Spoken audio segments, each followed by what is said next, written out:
So Russia is going back to controlling the country. They don't have freedom of the press. They don't have freedom of religion. We took a trip to Russia. We delivered 1 million books in Russia. Back in 1992? Or 91, 92. And we took 1 million books to Russia, 1 million great controversies, and 46,000 Bibles. And we traveled Russia from one end of the country to the other. When we finished, we boarded a train that took us throughout all of Siberia. We went to places where they had never seen an American. And let me tell you, we met some people there, little old ladies that were working back there, where you see people still pulling a cart with a horse and this type of thing. And they were talking to me about the 10 Commandments and this and that. And I said, how do you believe in all of this? Oh, because for all that time that communism was here, we would put into our clothing the 10 Commandments and parts of the Bible, and we would share it, and we would have Bible studies and this and that and the other. Tremendous trip. And we would sit, we would get like this and put 300 books of great controversies here. And we would stand 8 of us right here. And all of a sudden, they didn't know what the books contained. It was the Holy Spirit completely. And we would stand in the back, and all of a sudden, we'd start giving out free books in hotels, in bus stations, in train stations, in subways, everything. And you would see 500 people just coming. Everybody wanted to get a book. And all of a sudden, the books, we can't handle it. 8 of us and all these people are coming. And we start stepping back because they don't want to wait. They're just going to go. And when they get to the boxes and the boxes are finished, you would see 70-year-old ladies fighting. I want it. And then finally, the box is empty. And I never forget a lady that looked at the box and said, wow, I didn't get one. And they were happy. They didn't fight, but dying for something from America that would bring them hope. We saw that in China, in India. We did it in 110 countries. We distributed 21 million copies of the Great Controversy in 110 countries over a period of 10 years. When we finished all of the countries that we could do, except Cuba, we decided, let's go to the Muslim countries. We projected our first trip to Egypt. We went to Egypt. We distributed in Egypt, and in 10 minutes, a police state, in 10 minutes, millions of people in the streets. We went to 10 different locations, and within 10 minutes, each one of us was apprehended. We were put in a prison. We thought for sure that we were going to get killed. And all of a sudden, secrecy, complete secrecy. 2 of the people in our group, there were 10 of us, had a dream that we were going to be killed. And of course, they had not shared that dream. But when we get apprehended, they share that. And panic went through the camp. And everybody was scared. Everybody was worried. And let me tell you, God is so great.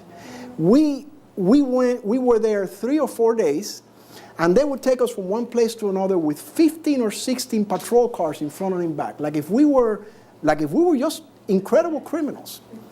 Could not contact the American embassy. Could not get any help from anybody. We thought for sure this was it. And then finally, we're walking down. They imprisoned us for 31 hours. We're walking down the airport at 1 o'clock in the morning. And walking down the airport, 1 o'clock in the morning, no one in the airport. Just a file of 10 of us, a guards in front and guards in back. And I see some telephone booths. So I decide, well, let me see if I can run into the telephone booth and make a phone call. So I get out of line. They don't see me getting out of the line. I get into the phone booth, and I start trying to call the American embassy. Cannot get it. And I see that the guy stops and says, wait a moment. There's one missing. And he goes in an airport, humongous airport, not a soul in the airport. Everything is empty. And he's looking around like this, and he just goes right through me. I'm right there in the phone booth. He never sees me. Never sees me. Made a phone call, couldn't get through. I left a message. And then 31 hours later, the American embassy representative came and saw us, and he said, the reason why you have been apprehended and you have been hassled back and forth is because if we would not have treated you that way, they would have burnt you. one of the books that you distributed, it was a little pamphlet from the Great Controversy, the New World Order. It's called What's Behind the New World Order. I don't know if some of you have seen that. We had it in all the country, in all the distributed all over America. And one of those books fell into the hands of the editor of the largest newspaper in Egypt. And we were able to, they have a readership of 60 million people.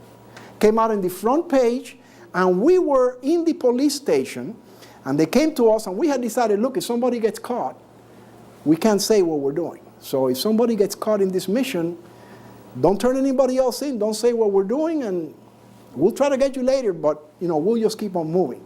We always arrived at night, checked into our hotel so that nobody would be nobody would be suspicious.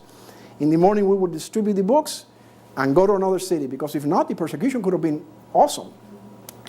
And we were in jail, and all of a sudden, they came to me. I was one of the first ones taken, and they said, we know you have people here. Where are they? I'm sorry, I can't disclose that information. Where do you get the books? About these books we paid for, we paid the taxes, everything. Well, the guy that we had paid taxes for the books obviously took the money and never reported it. So that's how they got us. And little by little they came, and finally they came, brought me back again.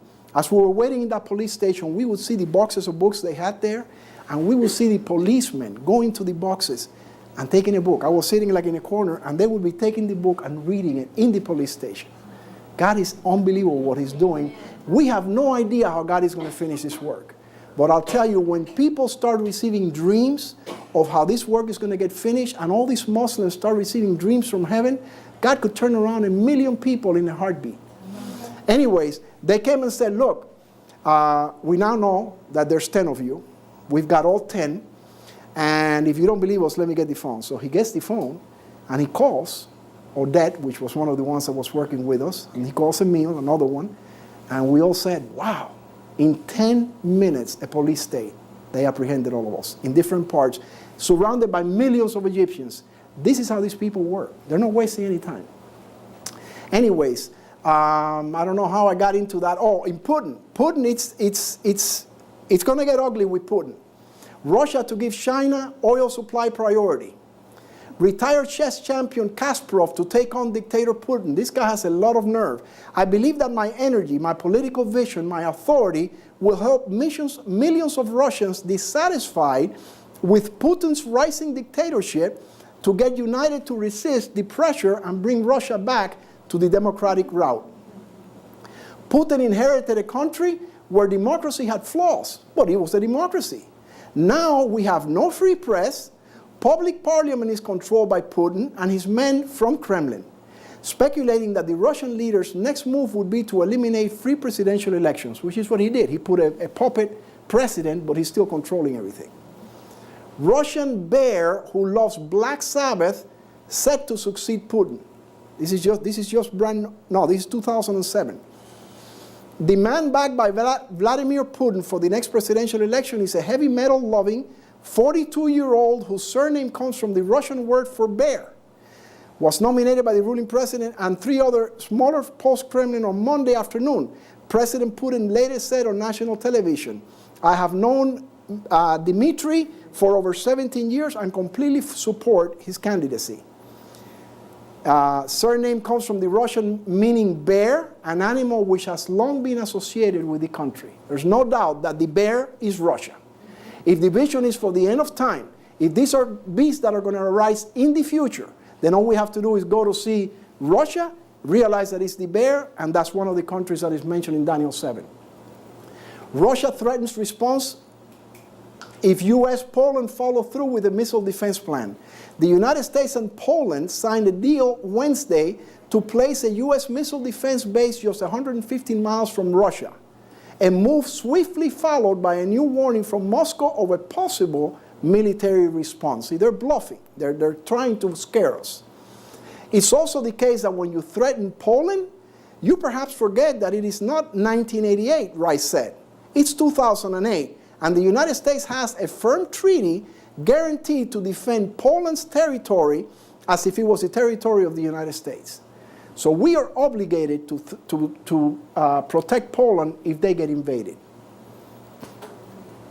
Hours after designing, Russia's foreign ministry warned that Moscow's response would go beyond diplomacy. Well, they didn't do anything. The system to be based in Poland lacks any target other than Russian intercontinental ballistic missiles. In this case, Russia will be forced to react, and not only through diplomatic channels, it said without elaborating. Along with the main deal, the two nations signed a so-called Declaration on Strategic Cooperation, which is to deepen their military and political partnership. It includes a mutual commitment to come to each other's assistance immediately if one is under attack, enhancing existing obligations both have as NATO members. Should we be worried about the bear? I think we should. That's why we don't make our move against Iran. But something is going to happen. Russia will not support forced sanctions on Iran. This is just 2 days ago. Yes, 2 days ago. Vladimir Putin's spokesman says the Russian Prime Minister has warned against the use of force or new sanctions against Iran over its nuclear power. This is going to get real ugly. Daniel 7:6.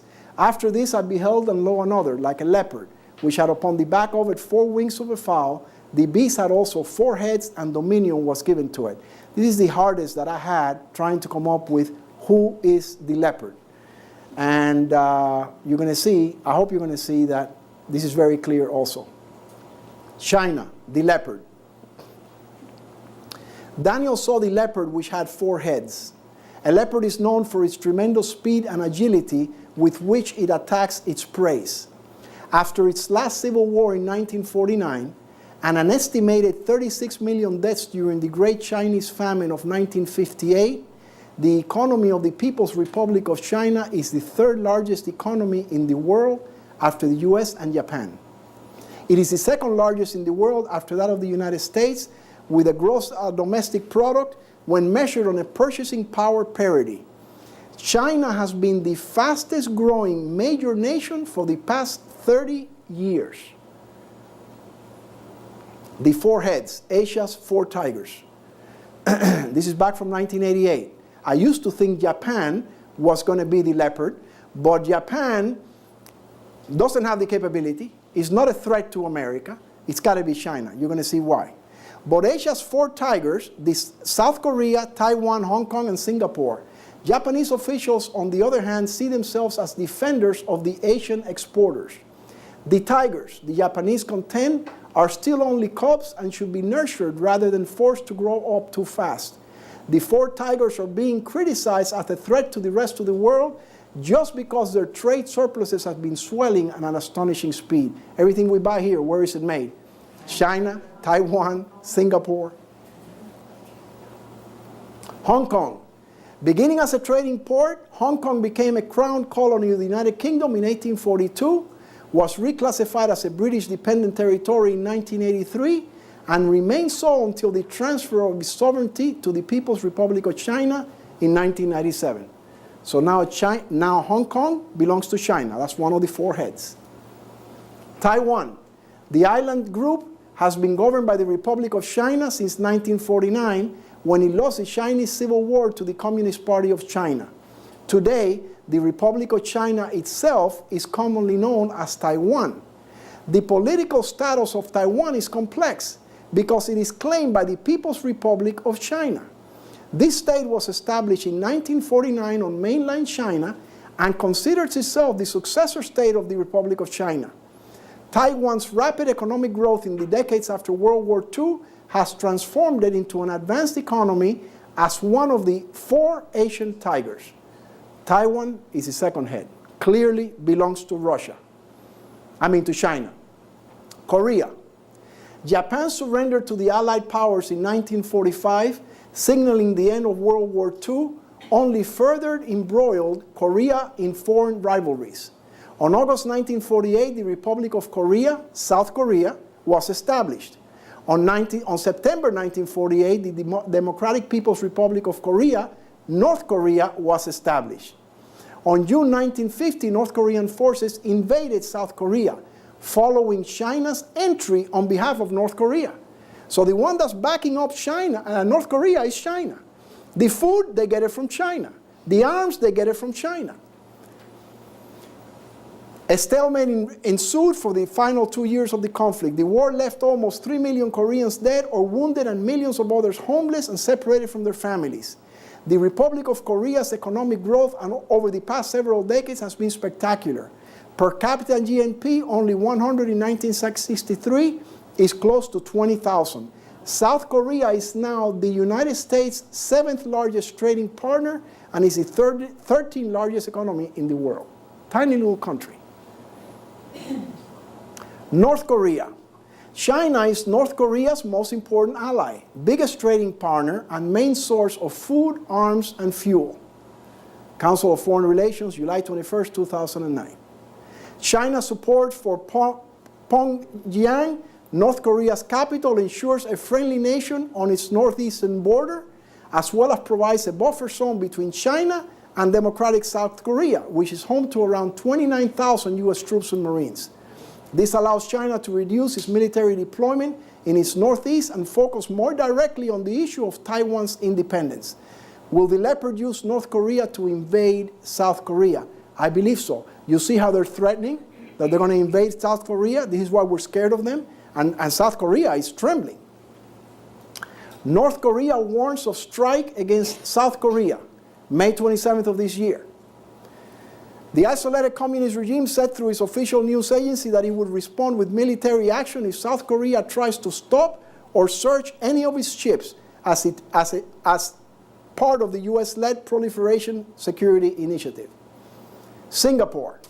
Singapore's trade with China reached $67 billion in 2005, an increase of 28% over the corresponding period. A sevenfold growth in Sino-Singapore trade was registered in the last decade, from $7.6 billion in 1994 to $53 billion in 2004. As of 2006, China is Singapore's 4th largest trading partner, accounting for 9.4% share of Singapore's total trade. They are looking at Singapore, and they're going to take over Singapore before this is over. China, Singapore eye new opportunity for cooperation. These are the two prime ministers. Next year, the two countries celebrate the 20th anniversary of the establishment of bilateral diplomatic relations. Statistics from Singapore showed that the trade volume between China and Singapore reached $27 billion in the first 7 months of this year, and China remains the 2nd largest trade partner of Singapore. The Leopard has Singapore in its sight and is moving quickly to acquire its wealth.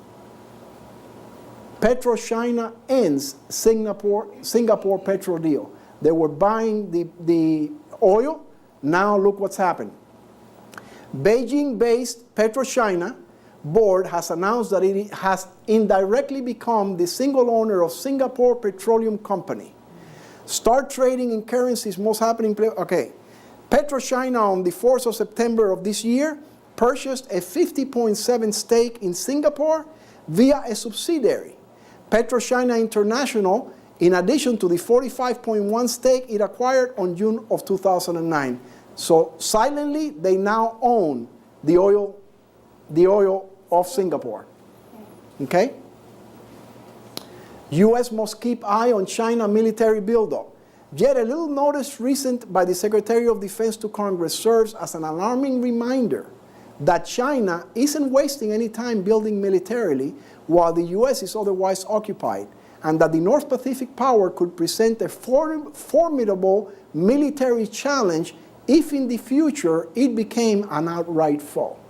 So while we're dealing here with Obama and the issues that we have, they're building up, massively building up. This was in 2003. Notice what's going on. 2005, China vows to block Taiwan independence. Never to permit formal independence of Taiwan. That's what Beijing said. Beijing claims Taiwan, which split from China in 1949, as part of its territory. When vowed to push forward with the costly modernization of the huge but antiquated People's Liberation Army, whose 2.5 million members make up the world's biggest fighting force. On Friday, the government announced a 12.6% increase in military spending, its fourth double-digit increase in 5 years as it tries to back up threats to attack Taiwan. They're building up real fast. Rice warns Europe on weapons to China.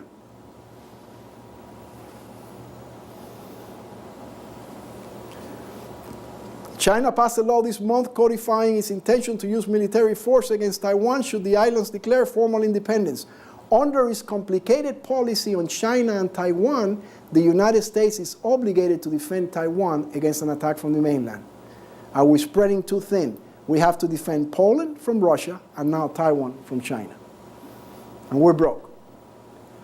Military attachés to visit China's snow leopard commandos.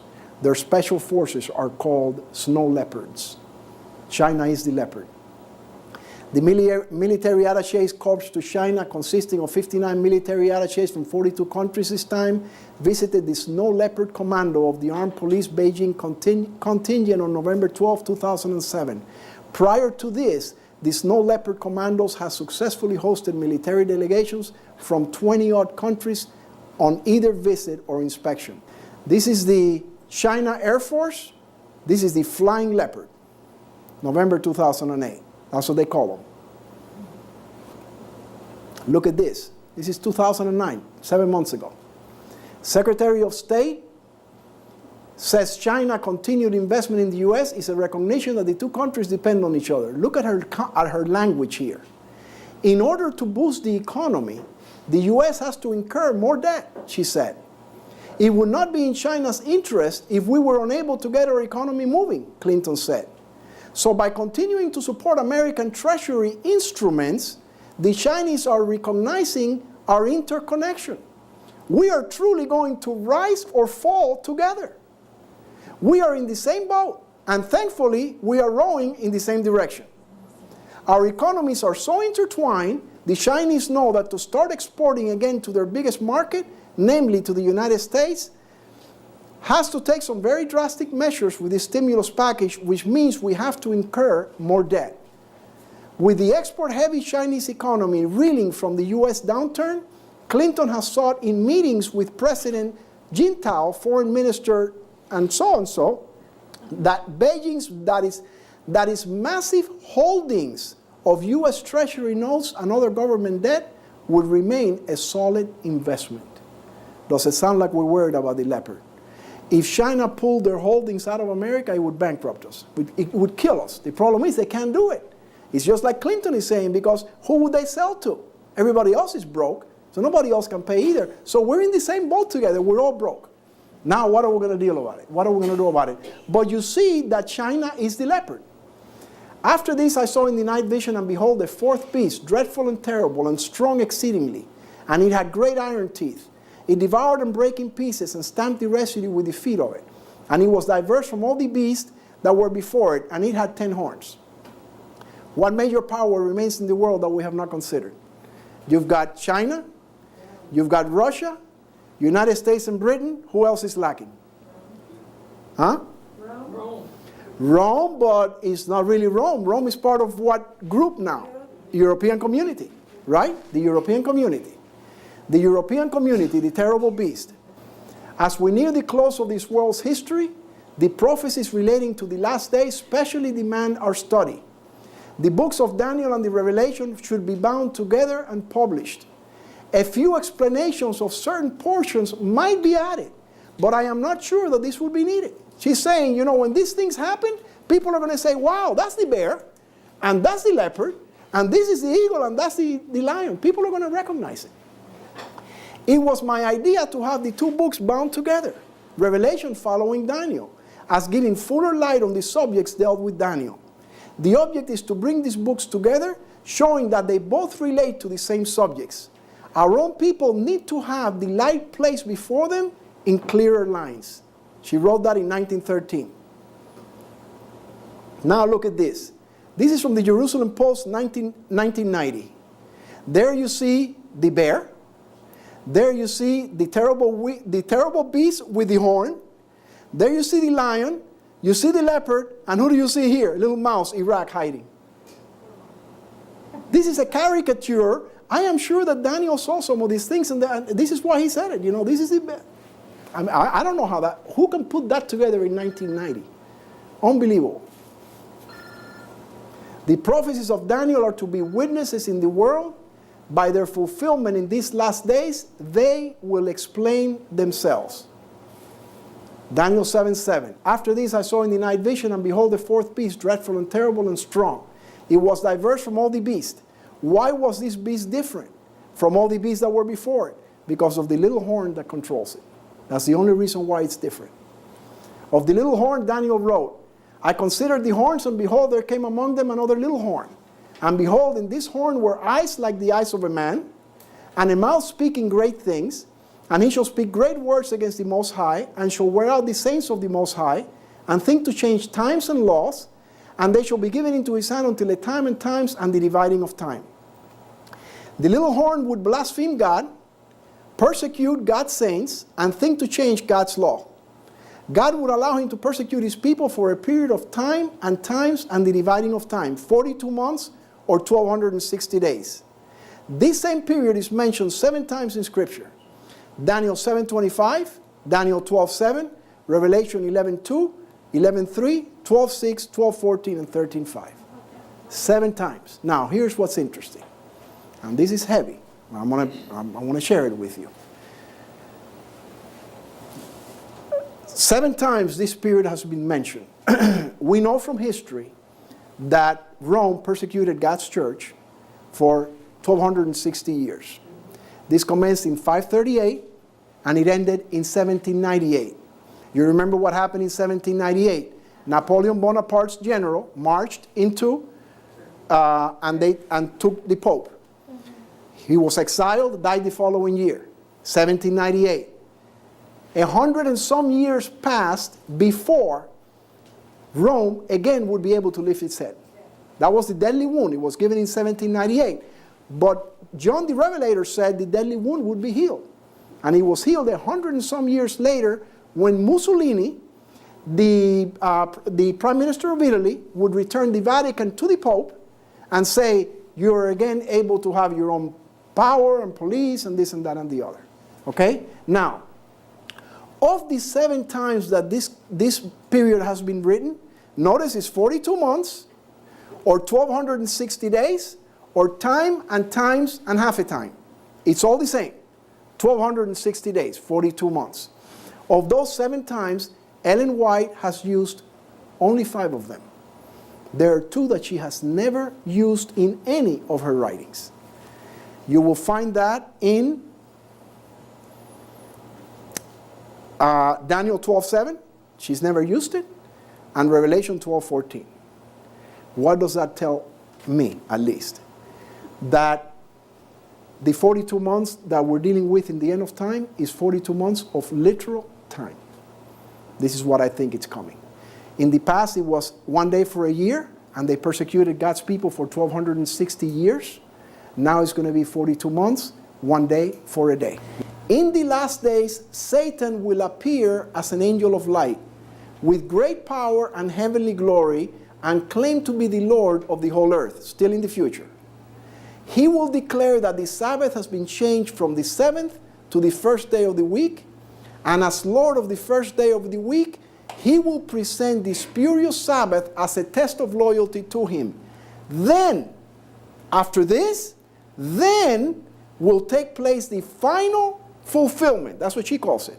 The final fulfillment of the Revelator's prophecy, and they worship the dragon, which gave power unto the beast, and they worship the beast, saying, who is like unto the beast? Who is able to make war with him? And there was given unto him a mouth speaking great things and blasphemies, and power was given unto him to continue 42 months.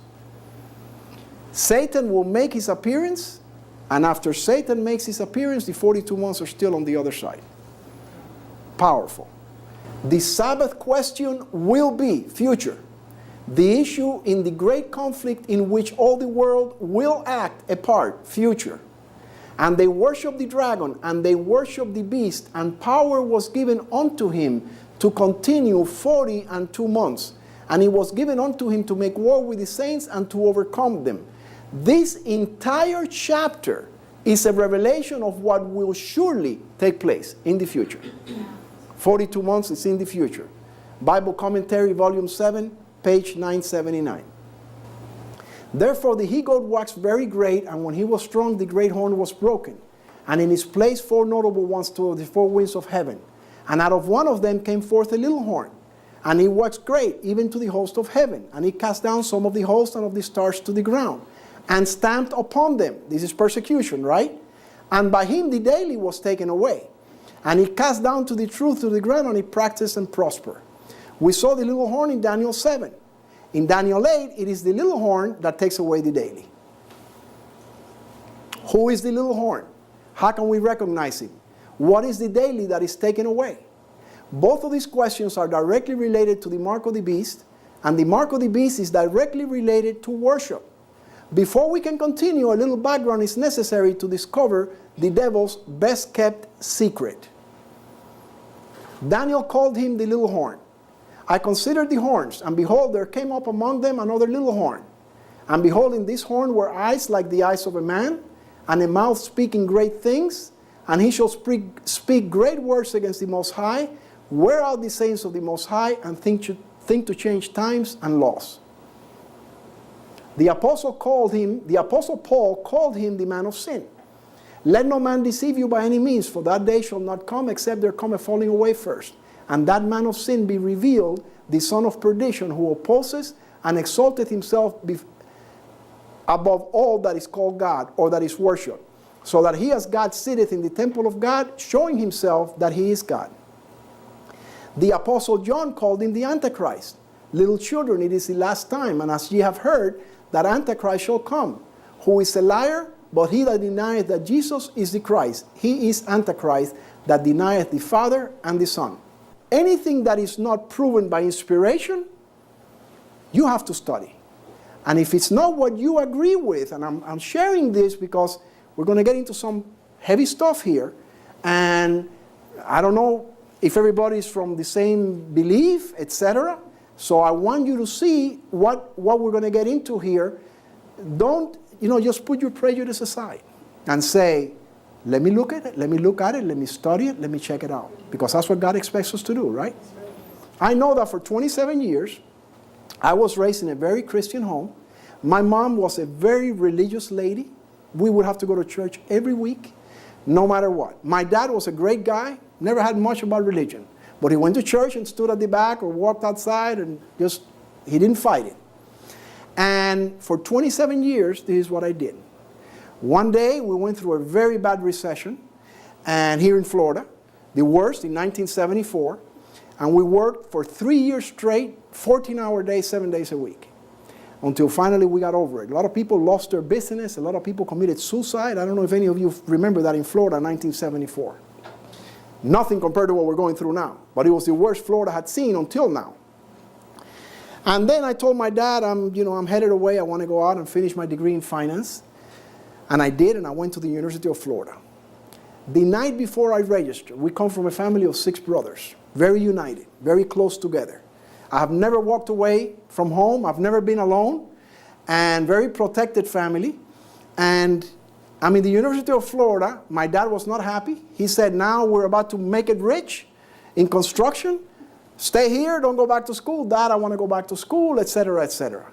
The night before I start school, I turn on the television. And I see a guy preaching. He had a book in his hand, and he's saying, because the book of Genesis, and the book of Ephesians, and the book of Revelation, and I'm saying, what is he referring to? I had never seen a Bible in my life. I was 27 years old.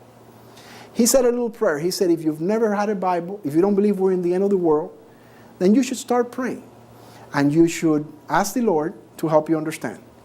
If you want to, you can say a little prayer with me. And he said a little prayer, and I repeated it. I was alone in the hotel, scared, wondering if I was doing the right thing, etc. I said a little prayer. I finished the prayer, and I felt goosebumps all over my body. That's all I felt. I didn't see an angel or anything. Just that's all I felt. I went out the next day and bought a Bible. Read it for a year and a half every day. Didn't understand a word of what I was reading. Nobody taught me how to do it. I went and I talked to the people that I used to go to church with. Hey, what does this mean and what does that mean? But Couldn't understand the thing. Finished my degree in finance. Went back to the University of Florida, and I'm going to law school. And in law school, some guy says, Lou, the reason why you don't understand this is because, you're not asking God to help you understand this book. You got to say a little prayer every time you open this book. I started saying a prayer, and that book just flew open, and I would spend 3, 4, 5, 6 hours a day going through the Bible. I just could not get enough of the Bible. Now, same thing happened to Paul. Paul thought he was doing the right thing. He was killing Christians. He was getting letters. He thought he was doing the right thing. He was completely wrong. Same thing happened to the thief on the cross. At the last moment of his life, he said, Lord, I'm sorry. So we have got to examine ourselves constantly to make sure we are on the right path. Because the devil will deceive, if possible, the very elect. Examine yourselves, whether you be in the faith. Prove your own selves.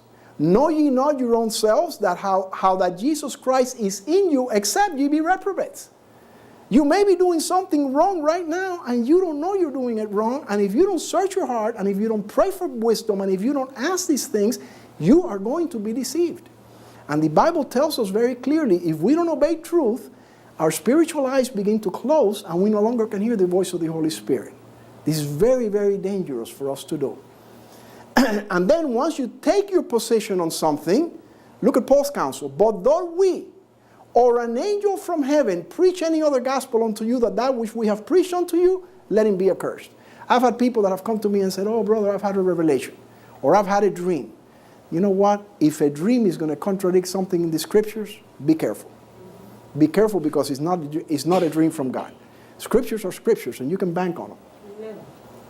The Detroit News, 1998. Pope's call for worship, welcome. This is powerful. This one document can just disarm completely the little horn. John Paul II is issuing a stern warning to Catholics that they should set aside Sunday for worship. That's in this little paragraph. In obedience to the third commandment, Sunday must be sanctified. In his letter, the Pope goes on to say, a violator should be punished as a heretic.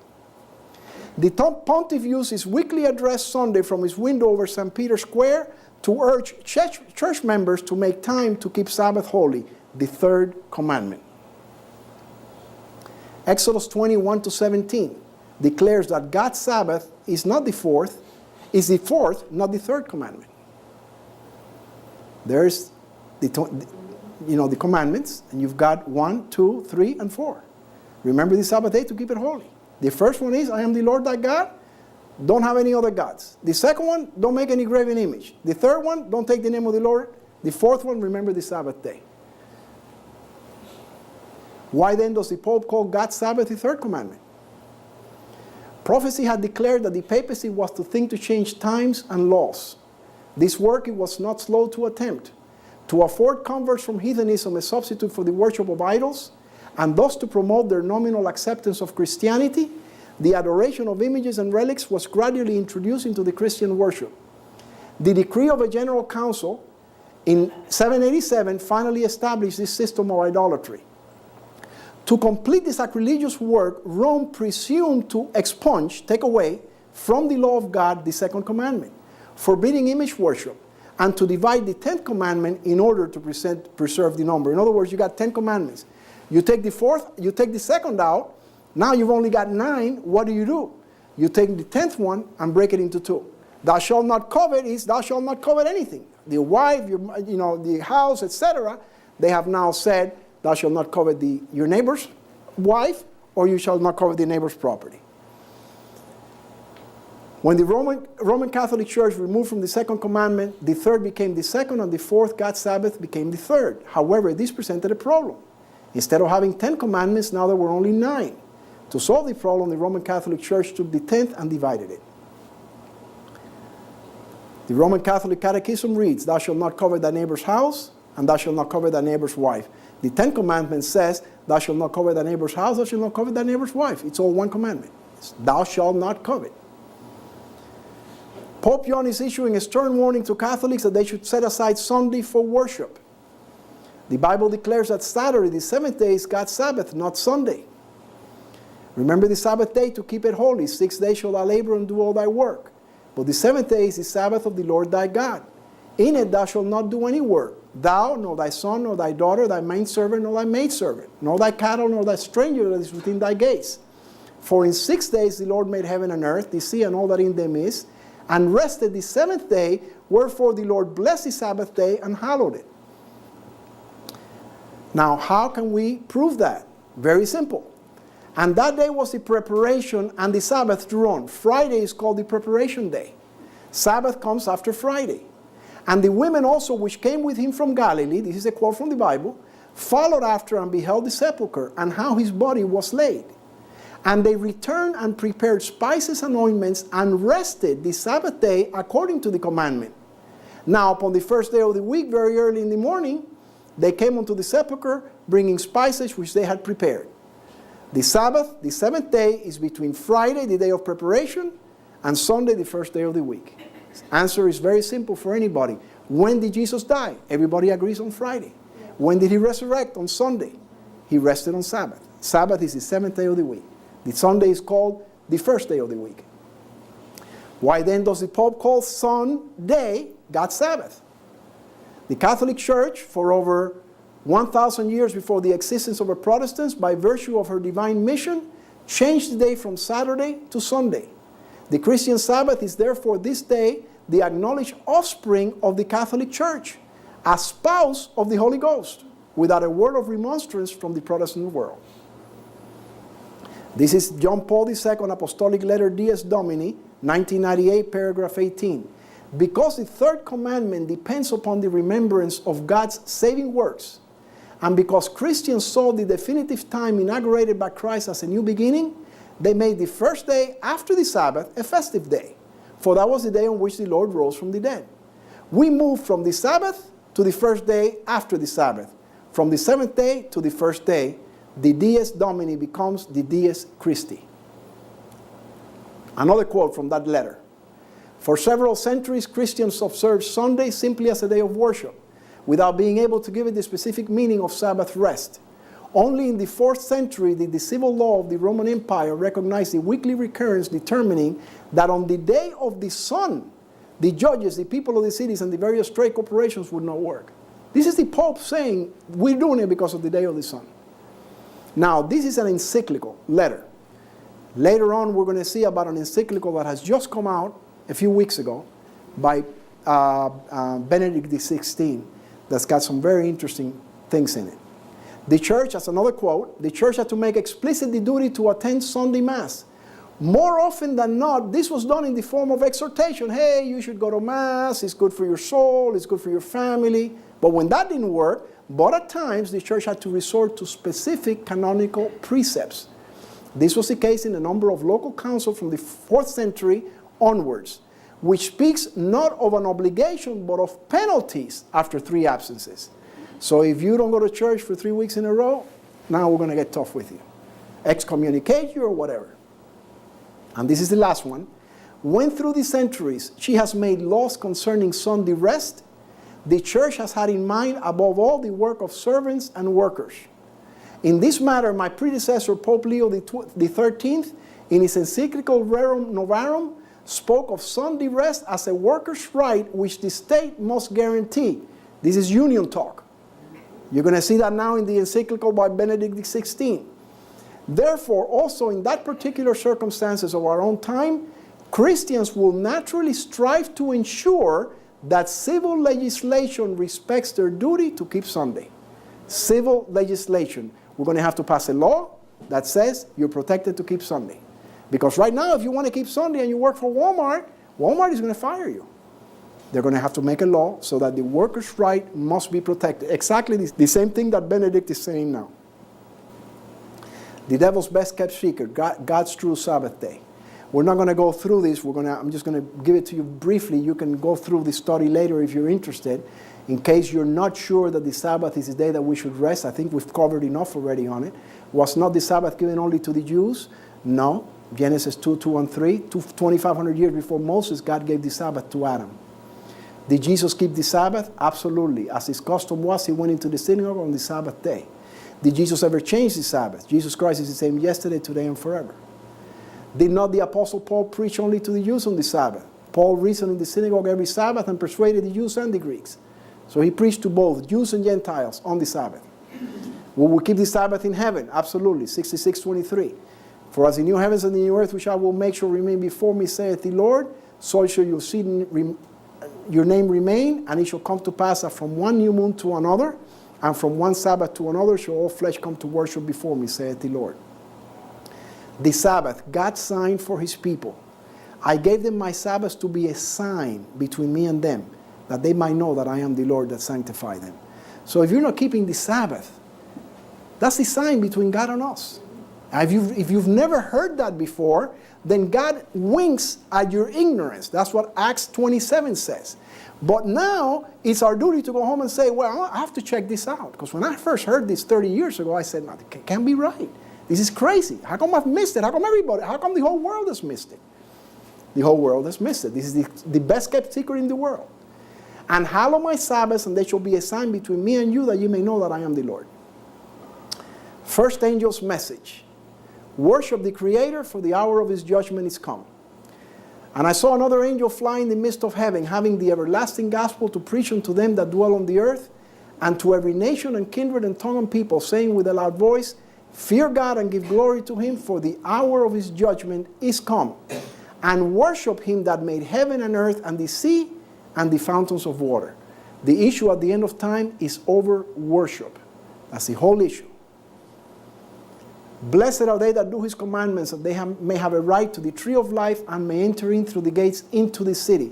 This is in the King James Version. The other Bible versions don't say this. They say, blessed are they that wash their robes. Big difference. Blessed are they that do his commandments. You want to enter into the gates of the city? You better be obeying God's commandments. What if I keep all of the commandments except God's Sabbath? How will God judge me? You break one, you break them all. James 2. When does God's Sabbath commence? From even unto even. How shall we celebrate God's Sabbath? If thou turn away thy foot from the Sabbath, from doing thy pleasure on my holy day, and call the Sabbath a delight, the holy of the Lord, honorable, and shall honor him, not doing thine own ways, nor finding thine own pleasure, not speaking thine own words, then shalt thou delight thyself in the Lord, and I will cause thee to ride upon the high places of the earth, and feed thee with the heritage of Jacob thy father, for the mouth of the Lord has spoken it.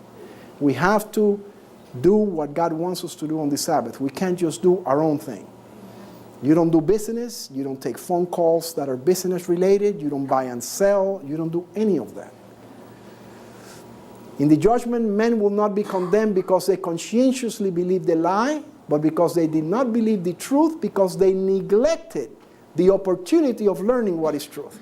A lot of people say, well, I better not study that. I don't want to be responsible. God is going to hold you responsible. Luther called him the Antichrist. Luther was yet but partially converted from the errors of Romanism. But as he compared the holy oracles with the papal decrees and constitutions, he was filled with wonder. I am reading, he wrote, the decrees of the pontiffs, and I do not know whether the Pope is Antichrist himself or his apostle. So greatly is Christ misrepresented and crucified. This is what he's saying now. Years later, he takes the extra step and he says, when the papal bull reached Luther, he said, I despise and attack it as impious, false. It is Christ himself who is condemned therein. I rejoice in having to bear such ills for the best of causes. Already I feel greater liberty in my heart, for at last I know that the Pope is Antichrist and that his throne is that of Satan himself. I have nothing against the Pope, nothing at all. There are people in every church. There are good people and bad people. We are not going to go to heaven and find out that the right church was the Baptist or the Methodist or the Adventist, etc. It's not what church you belong to, it's who you know. Amen. Do you have a relationship with Jesus Christ? If you don't, you're not going anywhere. That's basically what it amounts to. People today are hung up on a church. They're hung up on a pastor. Oh, I'm going to check it with my pastor. If he says thus, I'm not going to obey it, because what about the Bible? You're going to put the Bible aside because the pastor says thus? This is what's happening at every level. And God is showing us what's happening. You take a guy like Jimmy Swaggart years ago, revered by thousands. He was caught in adultery. You take all these Catholic priests, caught in adultery. With little kids. He's disclosing, don't put your trust in anybody. Put your trust in Jesus Christ. Amen. In chapter 13, verses 1 to 10, is described another beast like unto a leopard, to which the dragon gave his power and his seat and great authority. This symbol, as most Protestants have believed, represents the papacy, which succeeded to the power and seat and authority once held by the ancient Roman Empire. Of the leopard-like beast it is declared, there was given unto him a mouth speaking great things and blasphemies. And he opened his mouth in blasphemy against God to blaspheme his name and his tabernacle and them that dwell in heaven. And it was given unto him to make war with the saints and to overcome them. And power was given him over all kindreds and tongues and nations. This prophecy, which is nearly identical of the description of the little horn of Daniel, unquestionably points to the papacy. So the beast in Revelation 13, there are two beasts in Revelation 13. The first beast is the papacy. It just is exactly a duplicate of the little horn. Power was given unto him to continue 40 and 2 months, and says the prophet, I saw one of his heads as he were wounded to death. And again, he that leadeth into captivity shall go into captivity. He that killeth with the sword must be killed with the sword. The 42 months are the same as the time and times and the dividing of time, 3 years and a half, or 1260 days of Daniel 7, the time during which the papal power was to oppress God's people. This is going to be repeated again. History will be repeated. This period, as stated in preceding chapters, began with the supremacy of the papacy in AD 538 and terminated in 1798. Now it's going to be literal time. At that time, the Pope was made captive by the French army, the papal power received its deadly wound, and the prediction was fulfilled, he that leadeth into captivity shall go into captivity. San Francisco Chronicle, February 12, 1929. And I saw one of his heads as he was wounded to death, and his deadly wound was healed. Revelation 13:3. Healed wound of many years. For over 100 years. Vatican again at peace with Italy after long quarrel. There's Mussolini in the Lateran Treaty. And this is the Lateran Treaty which gave Mussolini back the Vatican, etc., etc. This is all historical. Pope wants new international order to keep peace. January 2004. The world needs the new international order to solve its conflicts and ensure peace.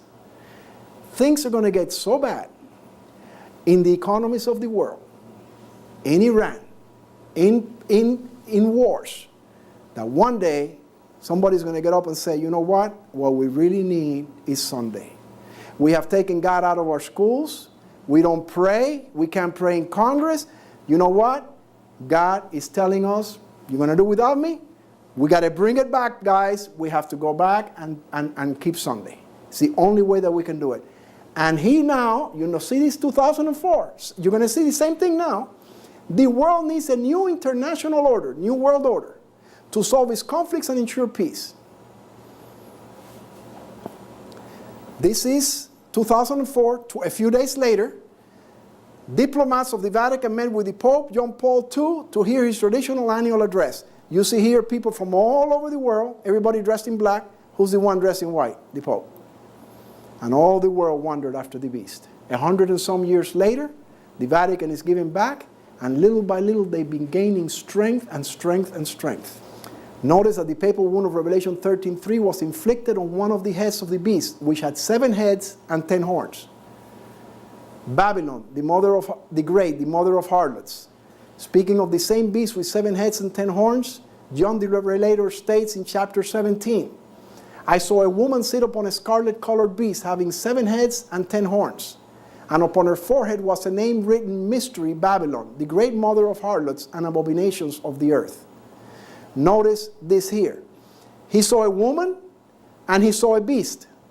People think that the woman and the beast are the same thing. There's 2 different entities. Unfortunately, if you come from a Catholic background, you recognize that. If you're a Protestant, you don't recognize that. A lot of people are preaching this is the one beast. It's not. Please note that John saw a woman and a beast, but it was the beast and not the woman that had the 7 heads and 10 horns. Protestants that are not from a Catholic background tend to refer to this woman-beast creature as the papacy. However, we are dealing with 2 different identities. If the beast is the papacy, who is the woman? The woman Babylon of Revelation 17 is Rome. It's described as arrayed in purple and scarlet color. You go to a Catholic church and you see all the purple and scarlet everywhere. And decked with gold and precious stones and pearls, having a golden cup in her hand. As a little boy, I remember the golden cup with the Eucharist, the chalice. Says the prophet, I saw the woman drunk with the blood of the saints. 50 million killed during the Dark Ages. And with the blood of the martyrs of Jesus. The power that for so many centuries maintained despotic sway over the monarchs of Christendom is Rome. The purple and scarlet color, the gold and precious stones and pearls vividly picture the magnificence and more than kingly pomp affected by the haughty see of Rome. And no other power could be so truly declared drunken with the blood of the saints as that church which has so cruelly persecuted followers of Christ. Babylon is also charged with the sin of unlawful connection with the kings of the earth. A woman represents a church in Scripture. The woman of Revelation 17 is the Roman Catholic Church. The head of that church is the Pope. The office of the Pope is the papacy. But the papacy does not equal the Roman Catholic Church. The Bishop of Rome, as head of the church, was given the title Vicar of Christ. This is from the Catholic Weekly. John saw the wound of the beast healed in verse 3 of chapter 13. John then saw the same beast with the same 7 heads and 10 horns in chapter 17. But he now adds, I saw a woman sit upon a scarlet-colored beast. The rider of a horse controls the horse. Notice that this woman is sitting or riding the beast, denoting full control of the creature. The one that tells the Pope what to do is the College of Cardinals, is the church. The Pope as head of the Catholic Church is his spokesman, but all the popes are elected and controlled by the College of Cardinals. It is the woman, the Roman Catholic Church, that sits and controls the beast, the papacy. The woman was arrayed in purple and scarlet color. We've already covered that. Have you heard the word transubstantiation before? Look it up in Webster's. You will also find it on page 328 of the Great Controversy. Transubstantiation represents the biggest abomination in the Catholic Mass, and the reason why so many Catholic reformers like Wycliffe, Tyndale, and Luther left the Catholic Church and accused Rome of being the whore of Revelation 17. That's when the priest takes bread and changes it to the body and blood of Jesus Christ, which Luther and Wycliffe were saying, that's just a symbol, right? No, that's not a symbol. If you drop that, you're dropping Jesus Christ. Well, how can a priest that got up with bad breath this morning, like we all do, have power to take that and change it into the body and blood of Jesus? It's ridiculous. But this is their teachings. I had to go and check that in the library. I couldn't believe it. And you have seen arguments for 1,000 years over this issue. And they're still saying, no, that's the body and blood of Jesus, the literal body and blood of Jesus. Second angel's message, Babylon is fallen. Come out of her, my people, that ye partake not of her sins. And there followed another angel saying, Babylon is fallen, that great city, because she made all nations drink of the wine of wrath. God is saying, come out of her. Come out of what? She is the mother of harlots. She has controlled the churches for 1,200 years. If you are in a church that is keeping Sunday, you are one of the daughters of Babylon. You may not know that, but this is what it is. She was the mother of harlots. The daughters are all those churches that are applying their views in the same way. Come out of her, my people. This is Revelation 18, 1-5. Revelation's last warning before the mark of the beast. And the dragon was wroth with the woman and went to make war with the remnant of her seed, which keep the commandments of God and have the testimony of Jesus Christ. Right before the mark of the beast, Revelation 12, we are told, keep God's commandments. You're going to be safe if you do. The mark of the beast. And he causeth all, both small and great, rich and poor, free and bond, to receive a mark in their right hand or in their foreheads. And that no man might buy or sell, save he that had the mark, or the name of the beast, or the number of his name. Here is wisdom. Let him that hath understanding count the number of the beast, for it is the number of a man, and his number is 66. Satan says, this is Ellen White, Satan says, she heard this in a dream, I will make the observance of the seventh day a sign of disloyalty to the authorities of earth. Human laws will be made so stringent that men and women will not dare to observe the seventh-day Sabbath. For fear of wanting food and clothing, they will join the world in transgressing God's law. The earth will be wholly under my dominion. You cannot buy or sell unless you have the mark of the beast. That means you cannot buy medicines, hospital services, gasoline, nothing. The third angel's message, they have no rest day or night, who worship the beast and its image and receive its mark. And the third angel followed them, saying with a loud voice, if any man worship the beast and its image and receive his mark in his forehead or in his hand, the same shall drink of the wine of the wrath of God, which is poured out without mixture into the cup of his indignation. And they have no rest day or night, who worship the beast and his image, and whosoever receive his mark. And again now in Revelation 14, here are they that keep the commandments of God and the faith of Jesus. Before the mark of the beast, we're told keep the commandments. After the mark of the beast, we're told keep the commandments. Worship is God's final test. We will worship the Creator and receive his seal, or we will worship the creature and receive his mark. How close are we? What do you watch for when you're watching the news? Signs that interest rates might be climbing? Maybe it's time to refinance? Signs of global warming? Maybe forget that new SUV? Signs of new terrorist activity? Maybe think twice about the flight to Chicago? Or signs that the world may be coming to an end and the last battle between good and evil is about to take place? Time Magazine, 2002. Wow. This is what people are saying. It's no longer us saying it now. It is the worldly institution saying, this could be the end of the world. The mark of the beast. If we know the truth about Sunday and continue to worship on that day, can we receive the mark of the beast? No one has yet received the mark of the beast. The testing time has not yet come. So no one yet has the mark of the beast. But if you learn the truth and you don't obey it, your eyes could close, and when the mark comes, you may be completely oblivious to it. And people may come and say, you remember we studied that? And you're going to say, it's not important to me. I got to make money, I got to worry about my wife, I got to worry about kids, whatever. The Lord has shown me that the image of the beast will be formed before probation closes, for it is to be the great test for the people of God, by which their eternal destiny will be decided. This is the test that the people of God must have before they are sealed. All who prove their loyalty to God by observing his law and refusing to accept the spurious Sabbath will rank under the banner of the Lord God Jehovah and will receive the seal of the living God. Those who yield the truth of heavenly origin and accept Sunday will receive the mark of the beast. The mark of the beast is exactly what it has been proclaimed to be. Not all in regard to this matter is yet understood and will not be understood until the unrolling of the scroll. How will it be enforced? We have no clue. But we can start getting some ideas.